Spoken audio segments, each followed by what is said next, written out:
Hola amigos de YouTube, en este vídeo les traigo un tutorial de cómo descargar efectos de sonidos. En la descripción del vídeo les dejaré el link de descarga. Y le dan clic y les llevará directo a Mediafire y lo descargan. Antes de todo quería decirles que el link es totalmente mío.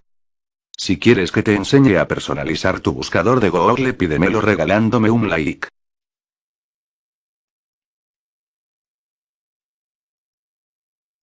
En mi caso yo copio y pego. Pero ustedes no, porque yo les dejaré un link y le dan clic y les llevará directo a Mediafire.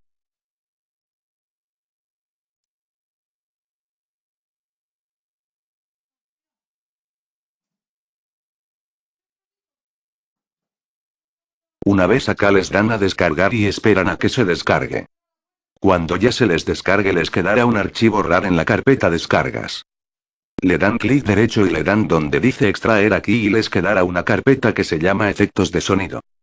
Y listo, ya tendrán sus efectos de sonidos que para mi gusto son muy buenos.